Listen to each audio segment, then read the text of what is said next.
Hello, everyone. My name is Charlotte, and I'm 36 years old. I was once married to Matthew, who is 3 years younger than me. The age difference never bothered either of us, at least, not until recently. I met Matthew at a party hosted by my friend Grace. Grace and Matthew had known each other from the gym. Matthew was incredibly handsome, with a chiseled jawline and a strong build. He had this natural charisma and was always in high spirits. At that time I was single, and Grace, eager to play matchmaker, took it upon herself to introduce me to every eligible bachelor at the party, including Matthew. "Hey, Matthew, meet Charlotte," Grace said with a grin.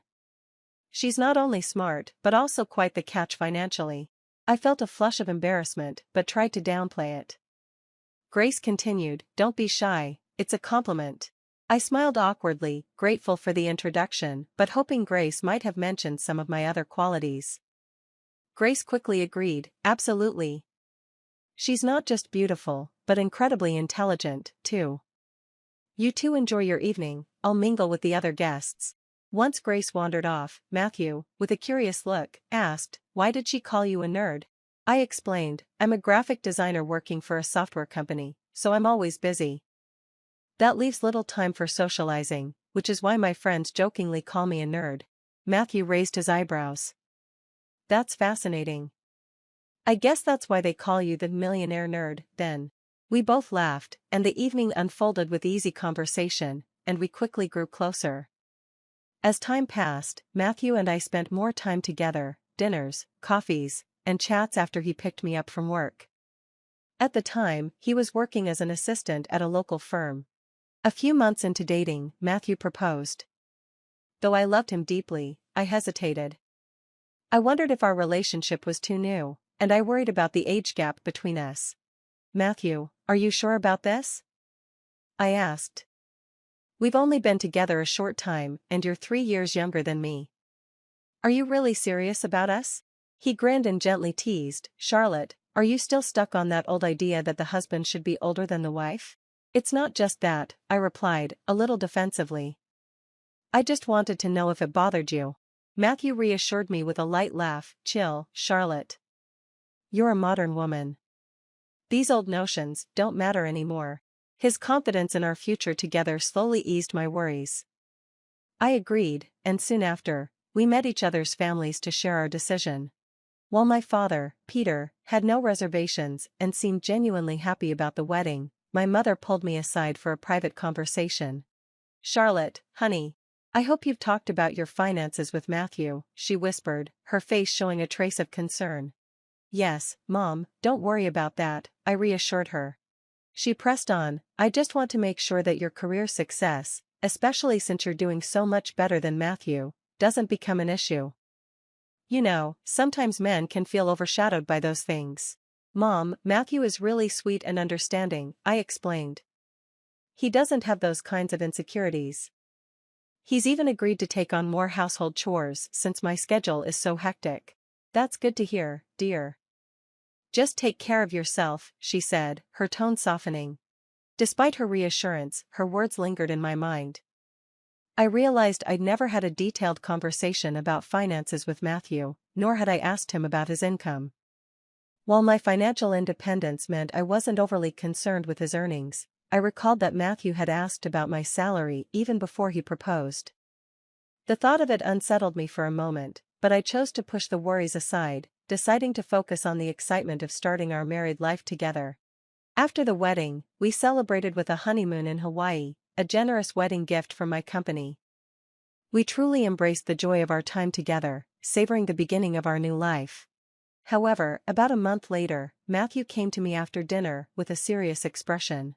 "Honey, I'm sorry to ask this, but I need your help," he said, looking uneasy. "What's going on, Matthew? Is everything okay?" I asked, my concern growing. "Well, no. My parents are having some issues," he began. "They live in an apartment on the second floor, and without an elevator, it's becoming difficult for them as they get older." I understood the situation right away. "I see. Why not move them to a ground floor unit, or somewhere with an elevator?" I suggested. Matthew hesitated, then steered the conversation in another direction. Actually, Charlotte, I was thinking more along the lines of building a house for them, he admitted, surprising me with his proposal. I paused, taken aback. Okay, but I hope you realize how expensive it is to build a house, I replied, trying to grasp the scope of his idea. I tried to gauge Matthew's understanding of the financial commitment he was suggesting. Do you realize how much this will cost? I asked, hoping to get a sense of his plan. Yeah, I know, Matthew replied, though his tone lacked confidence. I pressed further. Do you have enough savings, or are you thinking about taking out a loan? Matthew hesitated for a moment before answering. Charlotte, I was actually hoping you could lend me the money to build the house, he said, his request catching me completely off guard. I was stunned, unsure of how to respond. Wait, what? But you know I've been saving to buy my own house someday, right? Yeah, but since you earn well, I thought it wouldn't be a problem for you, Matthew said, his voice taking on a more assertive tone. But Matthew, I'm not sure I can lend that much money, I replied, feeling the pressure mounting. Why not? He asked, his frustration starting to show. I was at a loss for words. I finally managed to say, okay, let me think about it.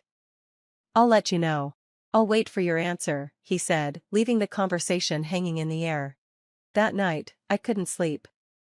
I spent hours turning the situation over in my mind. Lending my hard-earned savings to build a house for his parents felt risky. My money was meant for my own future security, including buying a home and saving for retirement. The next morning, as I was heading out for work, Matthew hugged me and said, I'll be waiting for your decision. Let's talk over the weekend. I know you're in a rush now.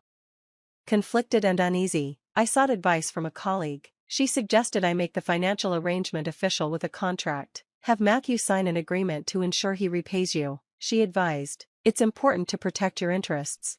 That sounded like a sensible approach, so that evening I told Matthew, I can lend you the money, but you'll need to sign a contract agreeing to repay me within 4 years. To my surprise, Matthew didn't hesitate. Okay, I'll sign it, he said. When I handed him the papers, though, his laughter at the mention of the legal implications made it clear he hadn't fully grasped the seriousness of the situation. I'm serious, Matthew, I said, holding his gaze until he realized I wasn't joking. Here are the papers. He sighed, rolled his eyes, and with a smirk, said, Fine, I'll sign. And he did. After I transferred the money and Matthew signed the contract, I thought the legal safeguards would ease my concerns, but despite those protections, I couldn't shake the feeling of unease. Matthew's salary wasn't substantial, and I doubted his ability to repay the loan. Then, his behavior began to shift in ways I couldn't ignore. Since taking the loan, Matthew became increasingly distant and his actions more peculiar. He started coming home late, often too exhausted to help around the house. Whenever I voiced my frustrations, he brushed them off, claiming his job was overwhelming. My feelings for him began to fade as he grew more detached, spending most weekends overseeing the construction of his parents' new home and, at times, not coming home at all. Instead, he opted to stay at his parents' place, further deepening the rift between us. The situation was taking its toll on me. I could no longer ignore the growing distance between us, and I decided it was time to confront Matthew. Matthew, do you realize how distant you've become? It feels like you're taking advantage of living here without contributing anything, I said, frustration bubbling to the surface. His response was sharp and dismissive. What do you mean? How dare you accuse me like that? You knew my financial situation when we married. You chose this. I was stunned by his audacity. Excuse me, I'm not trying to start an argument, but how can you be so indifferent? I'm even more upset about this housewarming party at your parents' new place tomorrow. A party for the house I funded, which you never even told me was finished. Matthew almost scoffed. Oh, my bad, I must have forgotten. Please, be our guest, he said nonchalantly, then left the house humming, as if utterly unbothered by the gravity of our conversation. Fuming with anger, I wanted to lash out, to break something, but I managed to hold myself together. An hour later, I received a call from my mother-in-law. Hello, just calling to let you know we're having a housewarming party at the new house tomorrow, she said casually. I hung up without saying another word. I was certain that Matthew had prompted her to invite me, not out of genuine desire, but simply as an afterthought. His indifference, paired with the casual invitation from his mother, left me deeply hurt and questioning the very foundation of our relationship. I had always been wary of Matthew's relationship with his mother, especially given her cold demeanor toward me from our first meeting, which had only worsened after our wedding. Despite this, I didn't want to create more tension between us. I worried that if I skipped the event, Matthew and his mother would use it against me, accusing me of being envious of their new home. Reluctantly, I decided to go. I decided to attend the housewarming, determined to maintain a composed, if somewhat forced, demeanor. As I arrived at the newly built house, I couldn't help but notice the entrance, beautifully adorned with floral decorations. Matthew and his mother were greeting guests warmly. When my mother-in-law saw me, her reaction was far from enthusiastic. "Oh, you came. I thought you wouldn't bother," she remarked with a hint of surprise. "Why would you think that?" Matthew chimed in, before ushering me inside. Inside, I was met more warmly by my father-in-law, who was sitting alone. His genuine smile and the sincere gratitude he expressed for my financial help were the only moments of comfort in an otherwise uncomfortable evening. It was painfully clear that neither Matthew nor his mother had acknowledged my contribution to their new home. Throughout the evening, I felt more and more isolated. Matthew and his mother barely interacted with me, leaving me to engage in half-hearted conversations with distant relatives. I found myself counting down the moments until I could leave what was rapidly becoming a toxic atmosphere. After most of the guests had departed, I approached my father-in-law to say goodbye. "Take care of yourself," I said kindly. Just then, my mother-in-law interjected sharply, "You don't need to worry about my husband. Focus on your husband instead of neglecting him." Confused and upset, I responded, "What do you mean? I've never neglected Matthew. He volunteered to help with chores because I work full-time, too." Her accusations grew harsher. "You've been a terrible wife, forcing my son to do all the work around the house. And how could you coerce him into signing that financial agreement? You've been nothing but cruel to him." "I haven't forced Matthew into anything. The agreement was mutual, to ensure financial security. How can you say I've abused or tortured him?" I replied, shocked by her words. At that moment, my father-in-law stood up for me. "Marilyn, stop. Why are you attacking her instead of appreciating what she's done for us?" But Marilyn wasn't having it. "Just stay out of this and go inside," she snapped at him. The situation was excruciating, and it was clear that no amount of reasoning would change her view of me. As the evening went on, I became more disillusioned with both my relationship and the family dynamics I had found myself tangled in. I was completely taken aback by Marilyn's rude behavior toward Alan and, soon after, her cruel words toward me. "You should be grateful my son even married you. Who else would marry someone old and unattractive like you?" she sneered. Her words stung deep, and I lost my temper. "How can you speak to me like this?" I retorted, my voice rising with frustration. Matthew quickly intervened, scolding me. "Charlotte, watch your language. How dare you raise your voice at my mother?" "Didn't you hear how she just insulted me?" I replied, bewildered by his lack of support. Matthew dismissed me with a roll of his eyes. "I can't deal with your tantrums anymore," Matthew snapped. "Tantrums? Do you see how both you and your mother are treating me?" I exclaimed. "I can't stand to be around this negativity anymore. I don't want any part of it in my new dream home. Just get out." Matthew's response was cold and cutting. "What? Yes, I don't want to live with someone as despicable as you. You've been living off my income, and now you call me trash? You're pathetic. Charlotte, let's be clear, you married me because you thought you couldn't land someone as handsome as me, given your age and looks, even though I wasn't earning much. So, you have no right to complain about money now." A surge of anger and betrayal rushed through me. "I can't stay with someone so shallow. I want a divorce, and I want my money back," I yelled. Matthew laughed maliciously. "Sure, go ahead and get your divorce, but remember, you'll have to pay me if you want it." "What the hell? You should be the one to pay, since you want the divorce," I argued back. Matthew's demeanor turned sinister, a side of him I had never seen before. "You'll have to give back the money I lent you, or I'll sue you," I threatened. "Go ahead and find your stupid papers first."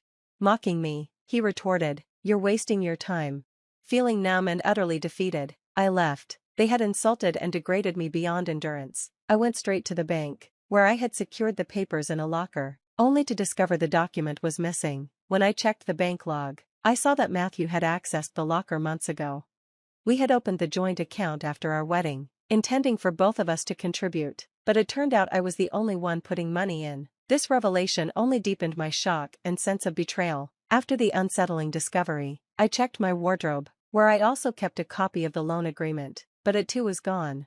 It became painfully clear how deeply Matthew had manipulated our relationship from the start: his charm at Grace's party, his focus on my financial status, living comfortably off my earnings, and emotionally pressuring me to finance his parents' house. Every move had been calculated. His final act? Attempting to steal the agreement to prevent me from reclaiming my money. But I had anticipated his deceit. Sensing his eventual betrayal, I had taken the precaution of keeping the original documents at my parents' house, storing copies at the bank and in my wardrobe. Despite the emotional turmoil and the insults I endured, I was relieved I had trusted my instincts. I immediately called my mom and explained everything. She was furious. "You need to sue Matthew and his mother for everything they've done," she suggested. During our conversation, she confessed, "I've always had doubts about Matthew's intentions." "Did you know about his motives?" I asked. "No, not exactly," she replied, "but I sensed his eagerness wasn't genuine. He rushed into marriage so quickly." "You're right, Mom. I should have been more cautious. When you asked if we discussed our finances, I lied and said we had. I never really did, nor did I inquire about his earnings, because I wasn't concerned about his money. Take this as a lesson, dear. Don't trust someone so readily," she advised me with a heavy heart but clear mind. I hired a lawyer and prepared the divorce papers. I included an official notice demanding that Matthew repay the borrowed amount within 4 years. If he failed to comply, the court would be authorized to sell his property to reimburse me. When Matthew and his mother received the divorce papers and repayment notice, they were caught off guard. Suddenly, they were the ones feeling desperate, trying to reach out to me, but I was resolute in my decision to protect myself from further deceit. I ignored all their attempts to contact me, blocking their numbers. Matthew even tried to reach my parents, but they dismissed his calls. He left a voicemail on my office phone apologizing, professing his love, claiming he was misled by his mother's influence, and hoping for reconciliation. But Matthew's history of manipulating my emotions had taught me to be wary. I deleted the voicemail and ensured his number stayed blocked. Matthew's lawyer later sent a message, pleading for me to forgive at least 60% of the debt, citing Matthew's inability to meet the repayment terms due to his low salary. I dismissed the request outright. After everything, the deceit, the personal attacks, it was unthinkable to me that he would expect any leniency. 4 years dragged by. Matthew struggled to gather even half of the owed amount, resorting to taking out loans. Given his modest income, the bank's loan offerings were insufficient, and he was forced to sell the house he had once banished me from. Ultimately, he moved back into his parents' old apartment. Grace, a mutual friend, informed me that the local community had turned cold toward Matthew and his family after the truth emerged. Marilyn, his mother, resorted to working as a nanny, her behavior having alienated her from many. Matthew faced ostracization at work, which led him to resign and relocate to another city. Even Alan, Matthew's father, left Marilyn and moved to the countryside to retire in peace. Amid these developments, my personal life took a positive turn. I began dating Wayne, a 37-year-old colleague. We had known each other for years but only connected romantically after an office party, a year following my divorce. This time, I approached the relationship with caution, taking the time to understand and appreciate our connection before making any serious commitments. Reflecting on everything, I felt no sympathy for Matthew or Marilyn. Their outcomes were just consequences of their actions. Meanwhile, I enjoyed the budding relationship with Wayne, cherishing our moments together and looking forward to what the future might hold.